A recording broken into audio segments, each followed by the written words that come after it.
Hello, and welcome to Gaming Etiquette. When is it appropriate to look up a guide? There are several scenarios. Of course, the most basic aspect is when you are stuck, and you have been stuck for quite a while. I think constantly relying on guides within 5 minutes of being stuck, it shows the lack of determination and a lack of self-esteem that you can't beat a certain game, that you're the problem rather than the game. There are some rare instances, though, where a guide might be necessary. For example, there are certain point-and-click adventure games where consistently I was getting stuck and I had no idea what to do, and the solution always, when I found out, made no sense. Typically, you want to give yourself half an hour. Look at a problem, rotate it around in your mind, and if you're really truly stuck, walk away and come back. I found that this method actually works almost 80% of the time. Looking at a problem with fresh eyes, I realize, wait a second, that emblem on the wall is actually a switch, and something very obvious like that, which I can solve the problem super easily and can't believe I was stuck on it beforehand. Besides those common kind of scenarios, especially when you're in the midst of something and you just can't be bothered to look something up and you just want to know to progress, that's completely understandable.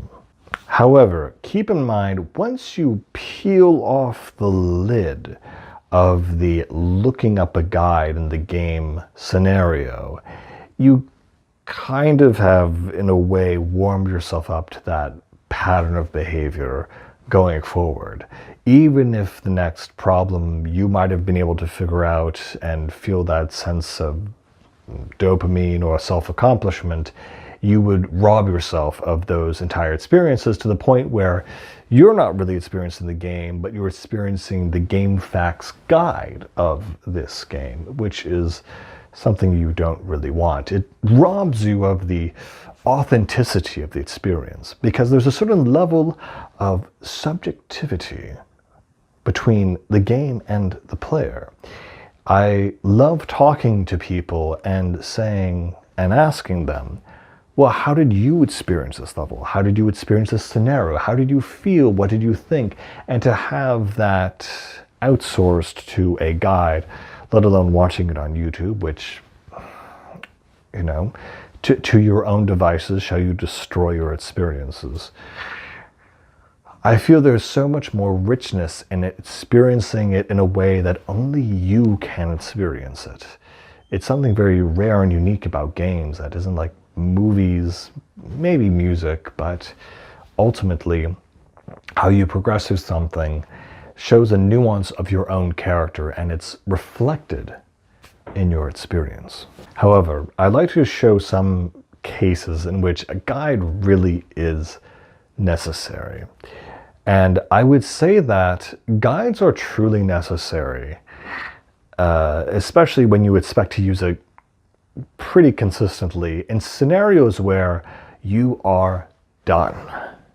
You are fed up with this game or this experience, in the sense that it has constantly blocked you, you have no idea what to do, and you're at the point where you are thinking, I'm not going to come back to this and maybe, do it later, do it next week, but you think, I am so fed up and done with this game, I'm leaving it forever, despite all the hype and whatever you've been told. In that scenario, I think it is necessary to look up a guide. I've experienced this myself with 2 games. One of them being Grim Fandango, a point-and-click adventure game that I was referencing earlier. This game and its problems and solutions, even after looking them up, made no sense to me. There's one where you're in a forest and you have to go through a certain area or hole or a tree trunk that I didn't even know you could go through. And even when you do that action, it still lacks reason or logic why that would activate a hidden trap door or whatever it was. And it wasn't just one puzzle. I realized on the third time this happened, I just had the guide open constantly because I literally did not know what to do. It made no sense to me. And I just realized if I don't use this guide, or if I don't go to the guide, I am simply dropping this game. I am simply not experiencing it at all. And you kind of have to come to that realization and that acceptance that the game is simply unfair and there's nothing you can do about it. And you allow yourself to kind of experience it almost vicariously through someone else's guide, for example. And that saved the experience for me. I still like Grim Fandango as an experience, but without the guide, I really don't know how I would do it. And that's just me. The other scenario is Planescape Torment. There's a certain part in the beginning of the game where I simply did not know where to go. However, this was maybe while a little unfair because your journal is not exactly clear on these things. What did end up transpiring is that once I got over that one hurdle, I actually stopped using the guide because all of the consecutive problems and puzzles after that were actually very intuitive and easy for me to solve. So sometimes you need a guide just to get over this one hump and you're good. And sometimes the game is just, it's beyond repair. And you just need to use the guide to get the full experience. And there are some people who give up and watch it on YouTube, which I simply just can't abide by. I don't want to diminish the people who say they are fans of games by simply watching someone else play it or watching a commentless playthrough of it. But for anyone who's played games, they understand that the experience is so much more different when you are interacting with the art directly. What I find mostly is that the frame rate or the colors or the feeling of the sound effects from the response in the controller are so vivid and so distinct that it just doesn't come through on screen through YouTube, and it's something so much more rich. At the same token, though, I don't want to disparage those who might get motion sickness from certain games, especially first-person shooters, or maybe just don't have the time or the skill level to play certain games. In which case, if you really have no other option and it really is a real physical or whatever barrier to playing that game, if the only way you can do it is by playing it through YouTube, I suppose that's fine. But to really have the full experience, real gamers know that you interact with it directly. There's nothing more pure or archetypical in that sense. And it's an experience where you don't ever think, oh, I missed out on something, or I wasn't paying attention, or I didn't get the full possible experience. No, you did it.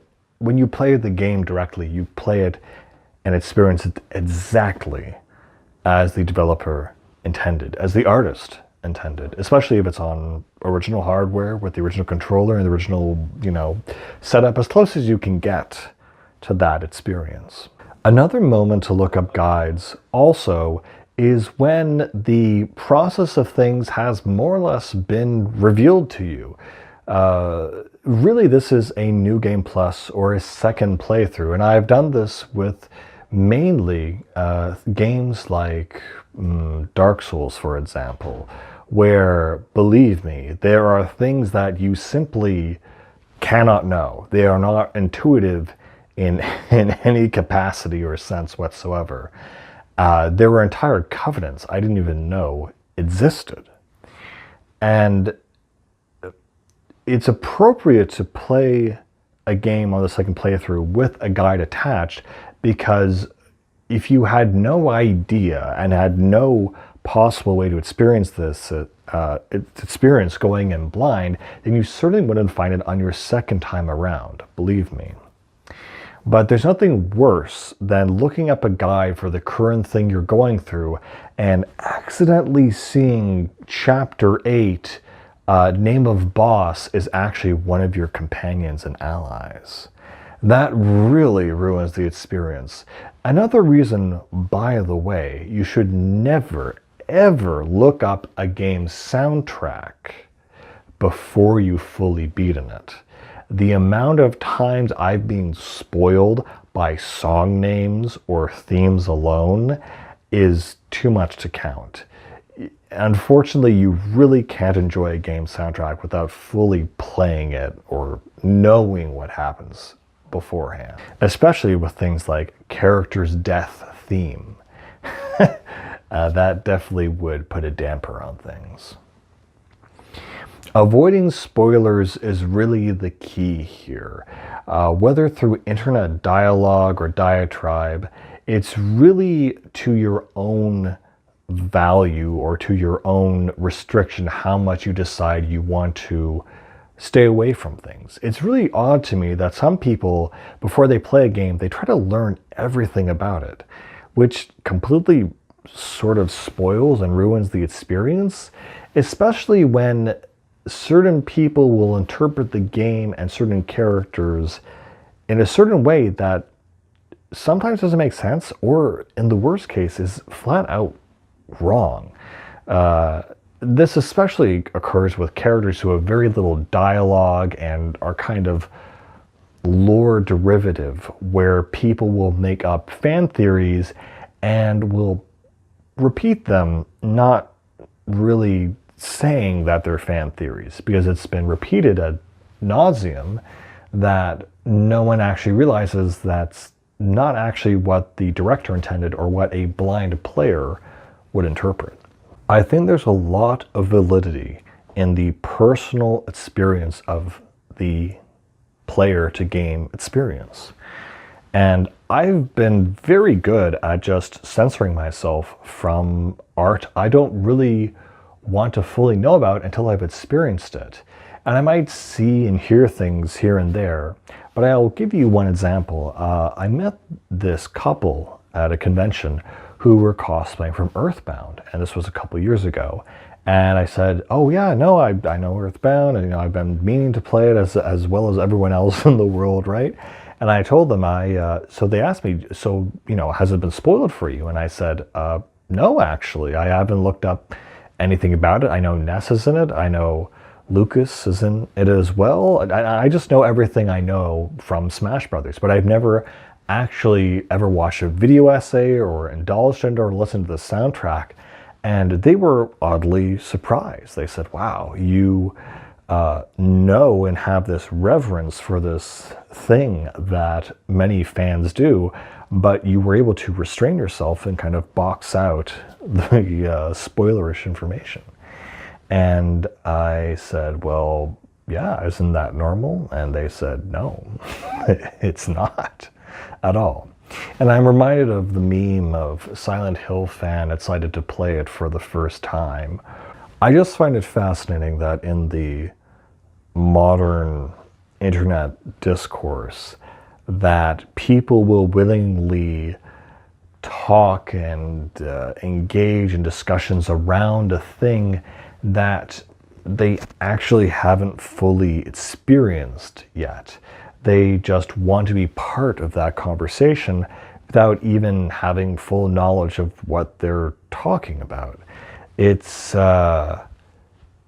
strange, but it's perhaps very human in a way. People want to feel connected. People want to feel in the know, in the milieu of cutting edge coolness, even if it's a complete time hole and just a waste of time. Another game I've been very diligent in not spoiling for myself is Elden Ring. I know you can ride a horse and Millennia and the pot guy, but that's pretty much all I know about it. I know there's magic, but really I've been very cautious. It's almost as if I don't want to know anything about it until I've experienced it myself.